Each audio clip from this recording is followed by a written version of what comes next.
आज हम सप्तमी कक्षा की पाठ्य पुस्तक संस्कृत मंजूषा का प्रथम पाठ पुनरावलोकनम का अध्ययन करेंगे। ठीक है, तो इसमें पुनरावलोकनम अभी एक बार मैं आपको पढ़ा चुकी हूँ। ये मैं रिकॉर्डिंग के लिए दोबारा आप लोगों को इसकी हिंदी बता रही हूँ। तो यहाँ पर पहला आया है मुनिहि आश्रमे निवसति। अगर एक मुनि मैंने ऋषि, ठीक है, आश्रम में मैंने आश्रम में, निवसति मैंने निवास करते हैं, यह करता है। ठीक है, अगर एक मुनि एक ऋषि के लिए होगा तो क्या होगा, आश्रमे निवसति। निवसति भी पहली क्रिया आ जाएगी और मुनि भी पहली क्रिया हो गई। यहाँ पर अगर दो मुनि एक साथ निवास कर रहे हो, ठीक है, दो लोग एक जगह रह रहे हो, तो क्या हो जाएगा, वहाँ पे इसके रूप चलते हैं मुनि मुनि मुनयः। ठीक है, तो इसमें क्या हो जाएगा, मुनि का द्वितीय विभक्ति का प्रथमा विभक्ति का द्विवचन आ जाएगा। ठीक है, तो मुनि हो जाएगा। ठीक है, आश्रम में मैंने आश्रम में, निवसतः मैंने निवास करते हैं। तो निवसति की क्रिया भी द्विवचन में हो जाएगी। क्या आ जाएगा, निवसतः। फिर कहा बहुवचन में मुनयः आश्रमे निवसन्ति। अगर बहुत सारे मुनि होंगे उनके लिए हमें बोलना पड़ेगा, तो तब हम मुनि नहीं बोलेंगे, तो क्या कहेंगे, मुनयः। ठीक है, बहुत सारे मुनि आश्रम में मैंने आश्रम में निवास करते हैं। ये आपका पहला हो गया, ये समझ में आ गया। दूसरा चलते हैं, गुरुः शिष्यान् पाठयति। गुरुः मैंने गुरु, शिष्यान् मैंने बच्चों को, पाठयति मैंने पढ़ा रहा है। ठीक है, एक गुरु है तो क्रिया क्या आ गई यहाँ पर, पाठयति।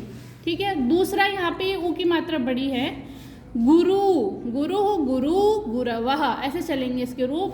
तो गुरु कुट्याम निवसतः, गुरु कुटिया में, निवसतः मैंने निवास करते हैं। तो दो यहाँ पे जो दो गुरु पे ऊ की मात्रा बड़ी आ गई, तो उससे हो गया दो। ठीक है, दो गुरु कुट्याम मैंने कुटिया में आश्रम में, निवसतः मतलब निवास करते हैं। दो हैं तो निवसतः हो गया, एक होता तो निवसति होता। ठीक है, आगे है बहुवचन, बहुत सारे गुरु, गुरवः मैंने बहुत सारे गुरु, योगाभ्यासम मैंने योगाभ्यास, कुर्वन्ति मैंने कर रहे हैं। अगर एक होता तो करोति आ जाता, क्योंकि बहुत सारे हैं तो करोति, कुरुतः, कुर्वन्ति, ऐसे रूप चलते हैं इसके, तो कुर्वन्ति आ गया है।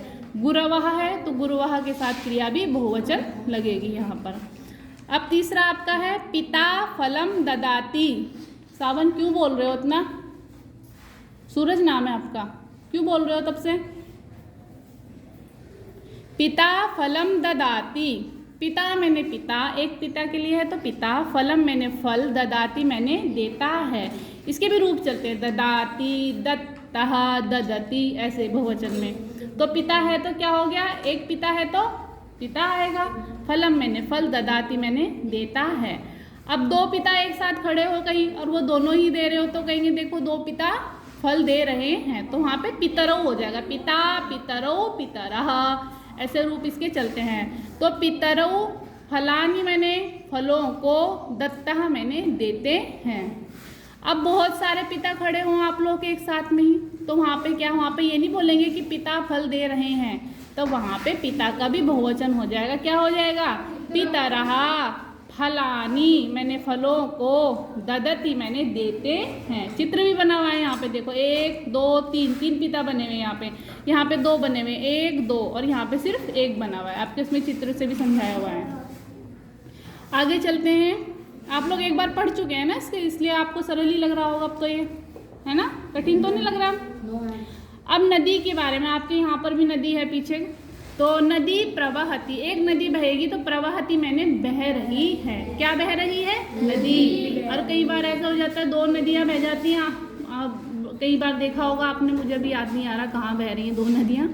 तो नद्यौ, अगर दो नदी हम एक साथ देखेंगे तो क्या हो जाएगा, नद्यौ प्रवहति की जगह यहाँ पर भी क्रिया बदल जाएगी, तो क्या हो जाएगा, प्रवहतः, नद्यौ प्रवहतः।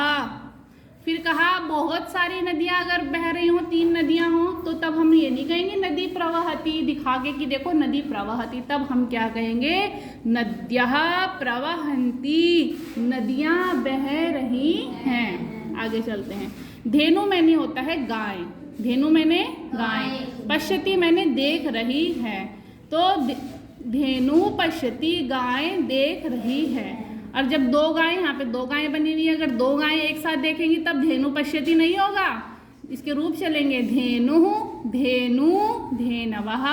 तो दो के लिए क्या आएगा बेटा, बस मात्रा का फर्क है, बड़ी मात्रा आ जाएगी इसमें, तो धेनु। ठीक है, पश्यति के भी रूप चल जाएंगे, जैसे पठति पठता चलते हैं, तो पश्यति पश्यता, दो के लिए क्या आएगा पश्यतः। अब यहाँ पर बहुत सारी गायें आपने देखी होंगी चरती रहती हैं, तो उसके लिए क्या आया धेनवः, है ना। क्षेत्रे चरन्ति, बहुत सारी गायें खेत में चर रही हैं, तो उसके लिए बहुत सारी गायें के लिए आप ये नहीं कह देंगे धेनु क्षेत्रे चरति, जब आपने बहुत सारी देख ली तो वहाँ पे आएगा धेनवः क्षेत्रे चरन्ति। आगे चलते हैं, अब है माता, एक माता बनी हुई है ना यहाँ पर चित्र में, तो माता जलम आनयति, माता जल ला रही, आनयति मतलब ला रही है, पानी भरकर ला रही है। अगर दो माताएं पहले जाती थी माताएं पानी भरने के लिए, तो अगर दो माताएं पानी भर के ला रही हैं तो उसमें आ जाएगा मातरौ, क्या हो जाएगा माता मातरौ मातरः, ऐसे रूप चलेंगे इसके।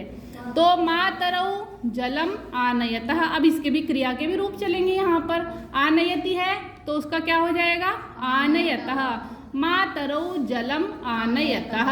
ठीक है, अब बहुवचन में बहुत सारी माताएं इकट्ठी होकर पानी भरने जा रही हैं, आपने देखा भी होगा शायद, तो मातरः, तब आप ये नहीं कहेंगे माता जलम आनयन्ति, तब नहीं कहेंगे, वो गलत वाक्य हो जाएगा। माँ आनयन्ति के साथ क्या आएगा मातरः जलम आनयन्ति।